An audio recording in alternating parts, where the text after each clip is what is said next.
Hi guys, in this video I would like to help you play the song Ode to Joy from our level book 2. Check it out. For me, it's important to mention to you guys almost like what is the reason that some of these songs are in your book. And for this one specifically, for Ode to Joy, one of the things is we're talking about eighth notes. Now, eighth notes are notes that are going to be twice as fast as a quarter note. So if you think of quarter notes as steps, and we're going 1, 2, 3, 4. In that same space, you need to put two notes, so 1 and 2 and. There's multiple ways of trying to keep track of them. One of them is counting and saying those syllables 1 and 2, 3. So if you know that you're playing a quarter note, let's say on beat 2, you can say 2 and then play on beat 3. But let me go ahead and play line number 1. For this one, C position, so we're not moving left or right. All the fingers in the correct place, starting on C. We're going to start like this. So a lot of quarter notes until the end of the line. If you can see it there on your paper, we're doing E, E, F, G, G, F, E, D, C, C, D, E, E. On that second D, on that second E, hold it a little bit longer and then quickly play two Ds. So the end of that first line sounds like this. C, C, D, E, E, hold it, D. Now, the reason that I'm holding that one is also because you're seeing probably for the first time a quarter note with a dot. A quarter note with a dot becomes 1.5, so it's bigger than 1 but smaller than 2. And on that, I think that one of the most critical things is that you just keep almost the reference. If this is not perfect at the beginning, you're going to slowly work on it. Your teacher will also help you during the class. But important there to keep in mind that you're going to do E, hold it, then a quick D into the second D, which is actually a half note as you can see on the paper, so that's 2 beats. So if I play that first line with the beat, it would sound...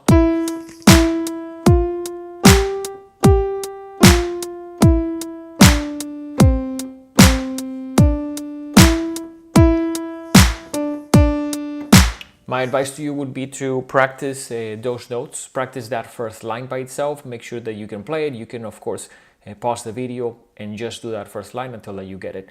Now, second line is very similar than the first. We're going to be going all the beginning the same, almost like the first 3 measures. So E, E, F, all of that is the same.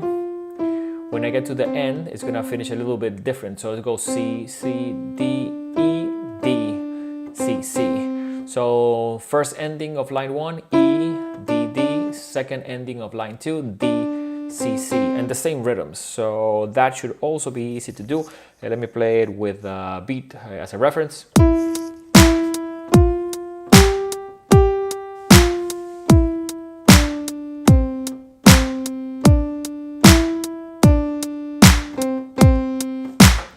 So nothing particularly complicated about that. I would say practice it slowly. Make sure that the quarter notes are even. You definitely don't want this. Try to avoid practicing like that ever. Like the idea is to go slowly and steady, especially if the notes are quarter notes, so we cannot practice them unevenly. That wouldn't be correct. That wouldn't waste time. You're wasting time if you practice like that. So I wouldn't do it like that because you're just almost like probably confusing yourself in the long run. Now let me go ahead and play the first 2 lines with 2 hands. At the beginning, easy because I'm doing C, then another C and a G. And then pretty much the second line, I'm going to do those same 2 notes, but finish with a G and a C. So line 1, 2 hands.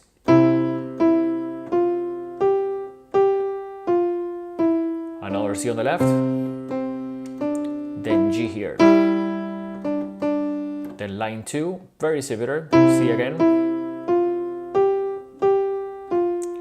2 hands, C. Now with that D, G, and a C. So that little, I guess, fourth measure of the second line, a little bit different. G and D, then a C by itself, and then 2 Cs. I will practice doing this, those 2 notes together, the C by itself, and then 2 notes. So you can even just cycle that. Do it again. Just so the hands, I guess your mind gets familiar with how it goes, and then try to do it. You can also, I guess, hook it up with what's coming before it. So C, C, D, E. So it's a little bit more mechanical there on that that end of that line, but it should be easy. Now let's go ahead and work on line 3. Line 3, definitely right hand first. I wouldn't do two hands until you really got the pace. Now here we do have 8 notes, and in those 8 notes we are gonna be going faster. So let me play it so you have a reference, and then we'll try to do it with 2 hands. So we're talking about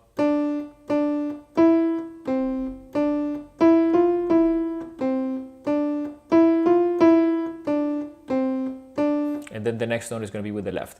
Keep a couple things in mind. One, when you play those 8 notes, they are fast, but they're not super fast. I see all the time in students trying to do them super fast. So it's twice as fast as a quarter note, but not necessarily super fast. So keep in mind, you can almost probably tap your foot on the floor and kind of like go counting 3, 4, then 1. Then remember that you can do 1, 2, and 3, 4, 1, 2, and then 3, 4. This line, it's written in a way that you're going to be answering almost one hand with the other. So you do C, D, and then the G that is following is with your left hand. So if you play that, if you don't play that G on the left hand, it sounds a little bit weird, but fairly simple. What I would say is definitely make sure that your fingers are in the right place.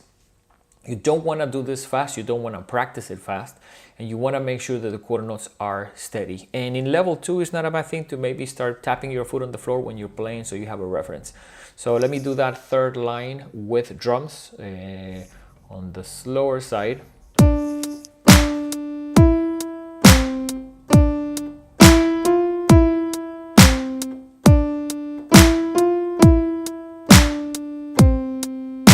And the note that is coming up with the left. So let me actually go ahead and play with 2 hands. On 2 hands, I would, one more suggestion, make sure that the fingers play at the same time. So when you're doing things that are supposed to go together, it's important as a keyboard player to work on your precision of pushing together. It takes time, you know, it's not gonna happen on a weekend, but try to keep in mind that this, you know, one note before the other should not be happening. So that's something that you want to try to reduce. So let's go ahead and play line 3 with 2 hands. So you can see it. So line 3 will be.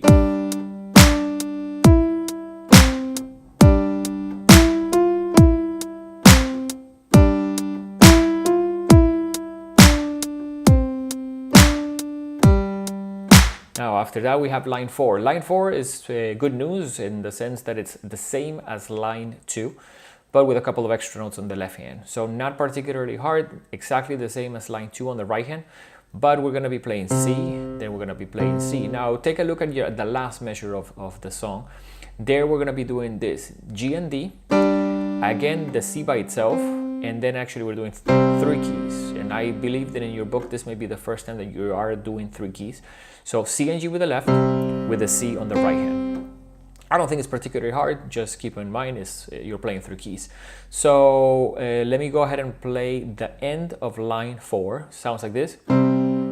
Sorry. D and G together, C by itself, and then 3 keys.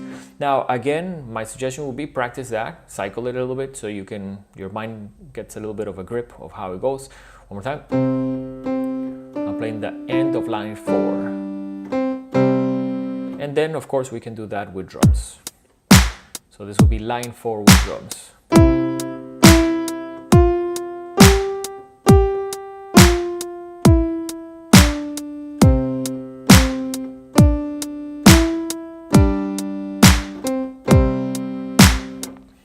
Now, important on any of the songs in level 2, definitely practice with drums. It is critical, so that way you develop a little bit of coordination and especially accuracy.